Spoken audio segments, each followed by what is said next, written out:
By 2070, the climate is out of control and the sun has turned deadly. The world is split between those who can buy their way to safety and those left to die. The decision isn't made by gods, it's made by corporations. Hey! Milton! This is on you! Year 2037. The Earth is on the brink of an environmental catastrophe, driven by a rapid rise in global temperatures. People are sounding the alarm, organizing protests and demanding that governments take action to prevent even greater disaster and devastating consequences. The world is plunged into chaos and destruction caused by natural disasters. Wildfires, droughts, tsunamis, and floods have become a part of everyday life, regularly claiming hundreds, thousands, sometimes even millions of human lives. You'd think that in the face of such a global crisis, governments would unite with the people to save the planet. But the reality is very different. Corporations and businesses that control the world aren't willing to make sacrifices. The rising average temperature fuels pharmaceutical industries, and demand for batteries and power cells has skyrocketed. Amid these events emerges Nicholas Bilton, owner of the largest corporation effectively ruling the world. They're extracting natural resources, have patented water desalination technology that sustains human life, and are building new housing in places where it seems impossible. Activists continue to push for tough measures, knowing that rising temperatures could wipe out not only animals but people as well. But business leaders remain skeptical. They live in the here and now. They're ready for the apocalypse and the planet's destruction, knowing they'll die before that happens, and be buried happily in golden sarcophagi. The United Nations keeps up the appearance of an organization with any real influence over the world and business, but it's all a farce. At a meeting in Tel Aviv, they fail to reach any consensus. The Algerian representative is willing to compromise if poor countries get access to desalination technology but is forced to leave the meeting. His wife, Rebecca, rescues birds in a burning forest but has to evacuate by helicopter due to the onset of labor. Soon, she gives birth to a boy, which causes Omar to lose focus on the bigger global issues. As a result, Bilton pressures UN representatives into allowing business to keep destroying the planet. Amid these global crises, personal dramas unfold that make people forget about the climate and the looming end. Zucker is a simple guy who returned to Israel to become a rabbi and help those in need. His father is a powerful businessman, obsessed only with money. Even when his wife faints and hits her head, he doesn't break away from an important phone call. Zucker's mother and Ben's wife hang between life and death, but the old man realizes it too late, when his son turns away and walks out. A smug businessman named Junior is convinced he can plunder and exploit the planet. He plans to build a massive casino in the middle of the Arctic Ocean and partner with Bilton, unaware of the more powerful businessman's true intentions. Bilton isn't interested in the casino, he's after the land underneath, rich in precious metals. Amid the panic and crisis, prices for these resources are soaring, but no one can afford them. Caught up with more immediate problems, Junior starts to suspect trouble, and faces another problem. The Chinese have arrived on this land. They're ready to claim the uninhabited island and squeeze every last financial opportunity out of it, sparking new conflicts. Despite global and economic turmoil, Junior acts carefree, but even he experiences a strange accident, as if nature itself is striking back. While on the beach, he spots a baby seal and dreams of killing it. The seal's mother takes this as a threat and brutally kills the businessman, reminding everyone that nature is stronger than humans and can defend itself when pushed to the edge. When Bilton arrives at the UN meeting, some activists set themselves on fire to show their readiness to protect the planet. The businessman reacts indifferently to these sacrifices, worried only about the number of zeros in his bank account. Through deception, he forces the UN to make decisions favoring his interests, allowing the continued exploitation of Earth with irreparable damage. He owns nearly everything imaginable and gives people so-called crumbs from the table to turn them into his slaves. Soon, this leads to even greater environmental disasters. Bangladesh, Havana, and other countries are swallowed by rising waters, while Australia, the Amazon, and China burn in wildfires. The year is 2046. The global average temperature has risen by 1.8 degrees Celsius. If it goes up another half degree, it could lead to humanity's extinction. Over the past century, more than 400,000 animal species have died out or disappeared, yet business keeps going, relentlessly draining Earth's resources and destroying everything in its path. Trying to make a difference, Rebecca takes a job at a company that collects biomaterials. Their goal is to gather samples of every existing animal species, with hopes of bringing them back once the planet becomes habitable again. Alongside her work, Rebecca, a marine biologist, is raising her son Ezra. Her husband Omar died trying to save others, so Rebecca is now a single mom. While working in Colombia, she monitors a female humpback whale, searching for a way to communicate with her. In 2046, life gets harder every day. Many children are born with heart and lung defects, making it deadly for them to be outside without masks and heartbeat sensors. Ezra has to wear a mask and stay calm, but after a fight at school, he has a seizure and ends up in the hospital. Rebecca urges him to take care of himself, finding comfort by talking with the voices of her late mother and husband. She uses their voices to mimic animal sounds and understand what the creatures are telling her. She also watches old videos of her mother, who passed away from cancer. While working in the Pacific Ocean, Rebecca finally finds a way to communicate with the female humpback whale. Drawn by the whale's calls, she learns about her life and story. Thanks to translators, Rebecca and the whale understand each other perfectly. They don't just communicate, they become friends. The whale reveals she had a mate, but he died years ago and now lies decomposing on the ocean floor. Recently, she heard the calls of another male and hopes to find him to continue her species. Wanting to help the whale survive, Rebecca asks her company to provide food for her, but the whale can eat up to 3 tons a day, which is unacceptable given the world's widespread hunger. Soon after, Bilton offers to partner with the DNA collection company. He's ready to buy them out or invest in further research, pretending it's a noble mission to save the world, or what's left of it. A few days later, Rebecca returns to work and meets Hendricks, the assistant to the company's director. He delivers chilling news. The female humpback whale is the last of her kind. The supposed male doesn't exist. They've been deceiving her by playing old audio recordings. The whale whose call she heard died 7 years ago after being struck by a ship. The company is ruthless, and their goal is to force the whale to end her life in a place where they can recover her body and take DNA samples. Rebecca leaves her workstation and tries to confront management, realizing this is standard practice. They're not helping or protecting the animals. They're actually enabling their extinction, all while collecting DNA samples beforehand. This illusion of saving species is really designed to rid the planet of unnecessary mouths that consume precious food supplies. Knowing she's been blatantly lied to, Rebecca returns to her post. Ignoring safety protocols and refusing to record the conversation, she reaches out to the female humpback whale to warn her of the danger. Upon learning the truth, the whale thanks Rebecca and decides to die peacefully and quietly so that humans can no longer reproduce her kind. Because there's no recorded proof of the conversation, Rebecca is reassigned to the north, where she's tasked with monitoring the last wolf on Earth. The woman feels a deep sadness. It's clear to her the world she once knew is disappearing. Her son owns thousands of talking animal toys, all of which serve as grim reminders of the date when these creatures vanished forever. Before leaving Colombia, Rebecca and Ezra stop out in the open ocean to call the female humpback whale and say goodbye. Year 2047. The temperature keeps rising,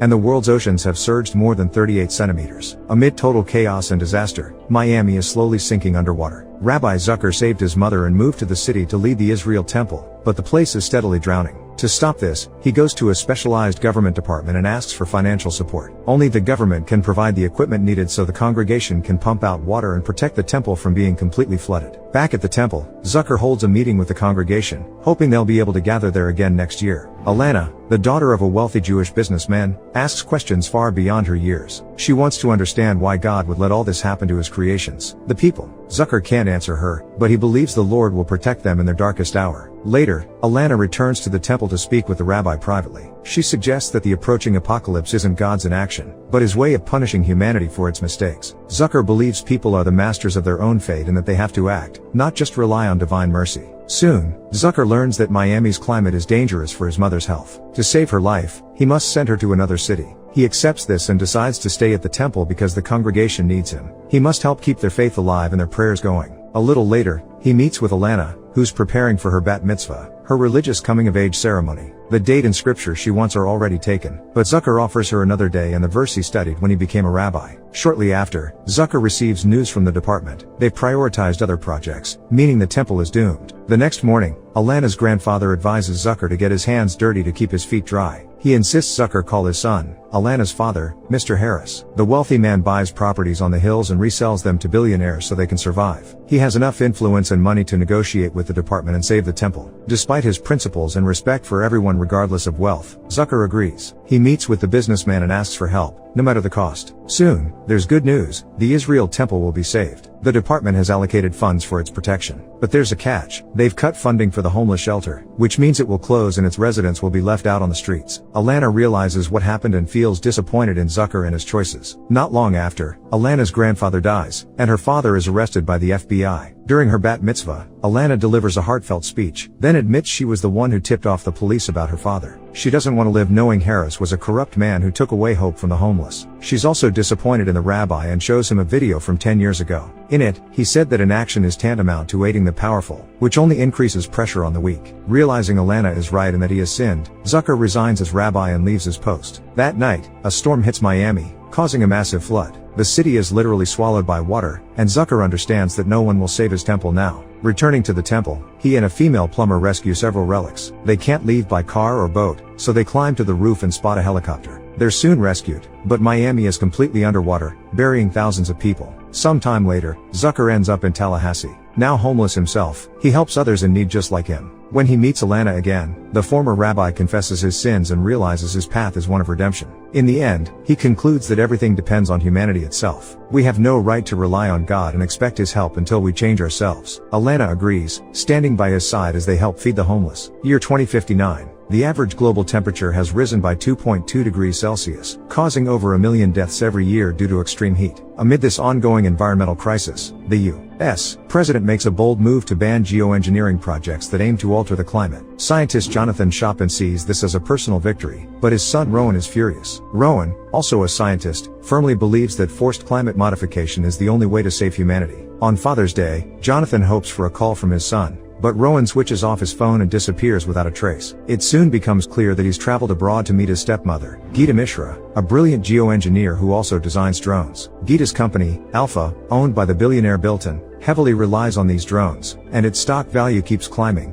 making Bilton richer and more powerful than most politicians. Geeta and Rowan then announce the maiden test flight of the world's first carbon-neutral, unmanned cargo plane. Powered by solar panels, it can stay airborne indefinitely and carry up to 250 tons of cargo. To prove her invention's viability, Geeta pilots one of 15 drones herself. As she takes off and Rowan controls the flight from the ground, Jonathan starts suspecting that his ex-wife's new project isn't what it seems. He realizes it's an act of international terrorism, a geoengineering experiment meant to manipulate the climate. Soon, Geeta sends a video message to the U.S. president explaining the situation. Jonathan understands the risks. The outcome is unpredictable, like playing Russian roulette. It could protect the planet for years, or it could speed up its total destruction. Amid this chaos, Jonathan reaches out to the FBI and demands an urgent meeting with the president. Special forces move to arrest everyone involved, but Rowan manages to evade capture. Using holograms to cover his tracks, he continues to operate the drones remotely from a computer club. When Geeta calls the president to share her plans, Jonathan tries everything to talk her out of it. He knows that creating a protective layer of harmful particles that blocks the sun could lead to humanity's extinction. Shutting Earth off from the sun sounds dangerous, and in reality, it would be a nightmare. Even if the experiment lowers temperatures, it would only mark the beginning of a disaster. Oil companies and other businesses would then push to keep exploiting natural resources, doing even more harm to the planet than ever before. The president's aides grow suspicious, believing Jonathan, Geeta, and Rowan are colluding, so they isolate Jonathan. Alone, he runs calculations and discovers the truth. This whole operation is a distraction. The drones can't carry enough material to cover the entire atmosphere. Geeta's actions are a ploy designed to pressure countries into reversing the geoengineering ban and allowing research to continue, just with more optimized solutions. Meanwhile, Bilton calls the president to share his strong opposition to Geeta's plans and the potential fallout. Soon after, the fighter jets escorting Geeta's flight turn back. Geeta naively believes she's succeeded and that laws will be changed, but it's all a lie and a diversion. Once the cameras stop tracking the flight, an unknown missile shoots down Geeta's plane, killing the brilliant inventor. It becomes clear that Bilton is behind it, though there's no direct proof. Jonathan is devastated, and Rowan vows to carry on his stepmother's work. It turns out the harmful particles weren't on the planes at all. They were stored in Alpha's drones. Millions of them are scattered worldwide, and Rowan programs them to rise into the sky and release the particles before disappearing. The sky changes as a protective layer forms, but Jonathan still doesn't know what the consequences will be. It might save humanity, or it might just speed up its complete extinction. Gaurav is a small-time criminal living in Mumbai, a city crippled by severe environmental collapse. Due to the toxic air, people are only allowed outside after sunset, relying on oxygen tanks just to breathe clean air. As they watch a plane carrying Geeta being destroyed, Gaurav is offered a risky job, to drive a truck and deliver a mysterious cargo across the border. He's paired with Neil, a one-legged man who will accompany him on the journey. Neither knows what they're transporting, but the job pays 10,000 euros each, a hefty sum for such a dangerous mission. Setting out at night, they stop at dawn and spend the day sheltered inside protective suits. Meanwhile, a ruthless bounty hunter working for Bilton arrives in Mumbai. Using drones to track Gaurav and Neil, she sets out to eliminate them and seize the cargo for herself. Later that night, corrupt cops intercept the pair, clearly aware of the secret shipment and ready to execute them. But Neil saves Gaurav by taking out 3 officers, pushing the bounty hunter even closer on their trail. At their first stop,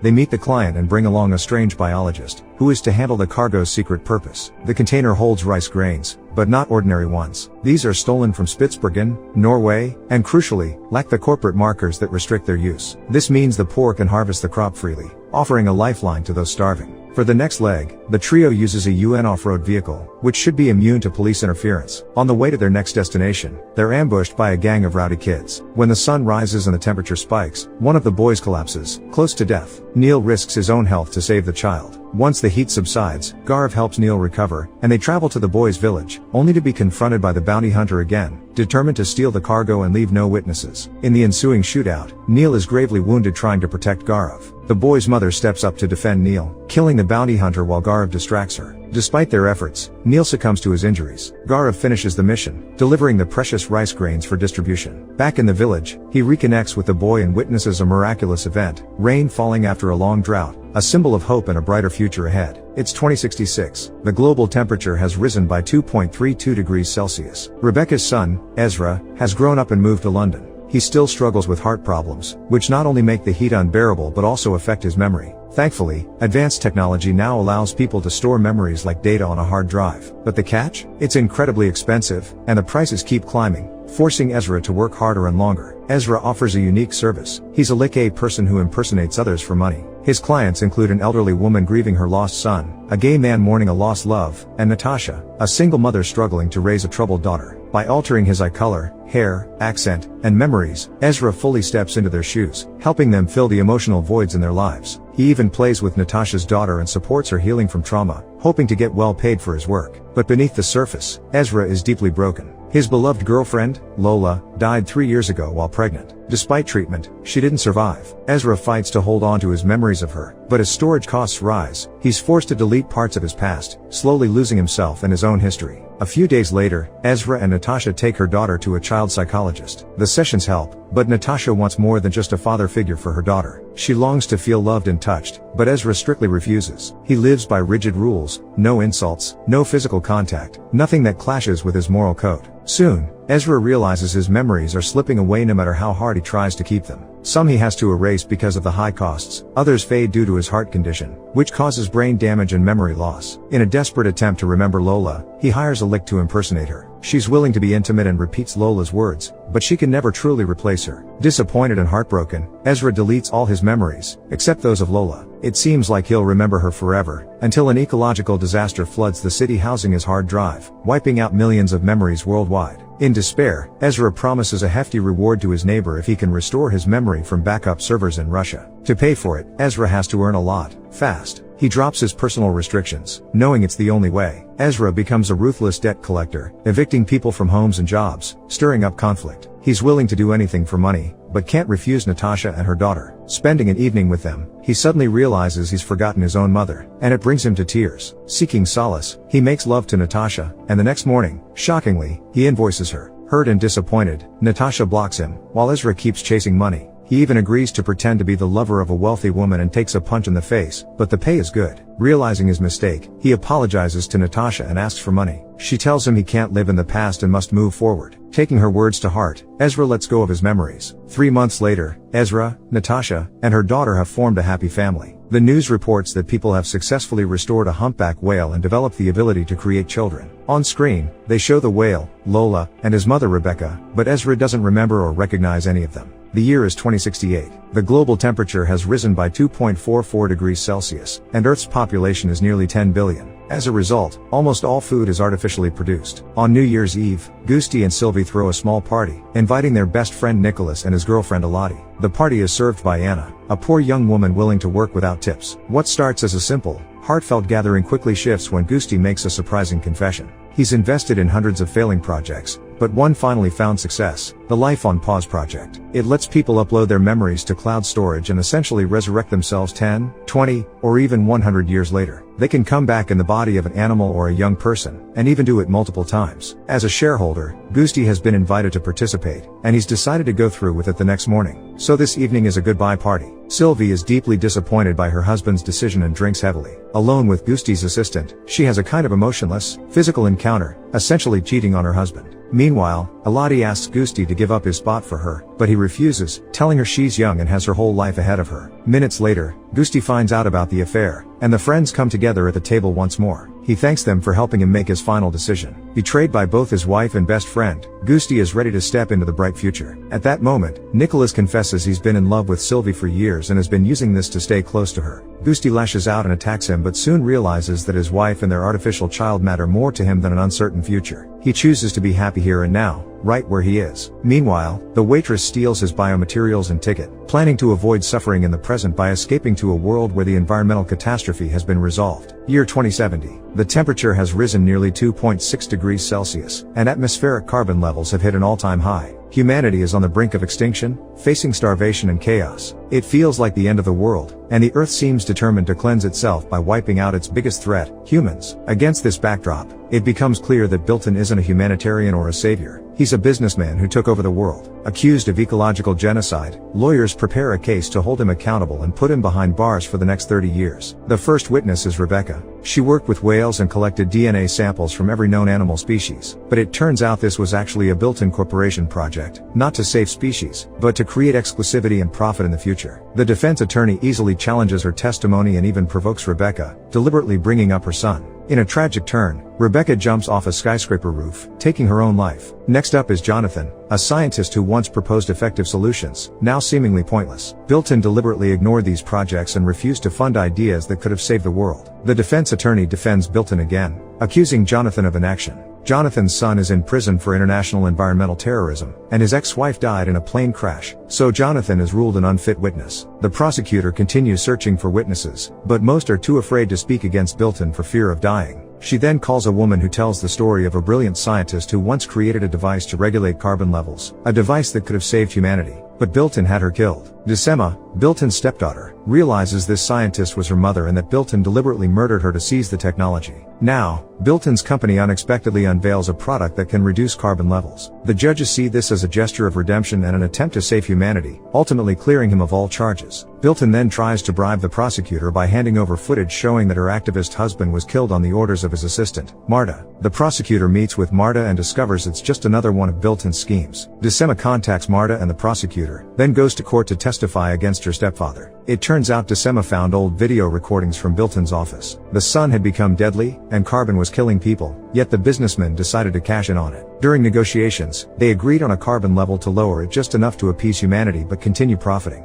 Essentially, the rich choose who lives and who dies. In light of these new revelations, the judges reverse their decision and send Bilton to prison. Now Decema, Marta, and others can use the device to restore the Earth to a healthy state. It becomes clear that the true culprit behind the ecological disaster is human greed, unchecked and insatiable. As the Earth fades away, yet we keep counting, dividing, and making choices. Have we become gods destroying our own paradise? Why do so many people remain inactive, even knowing it will lead to the collapse of all life on this planet? Share your thoughts in the comments down below, smash that like button, and don't forget to subscribe. See you in the next video.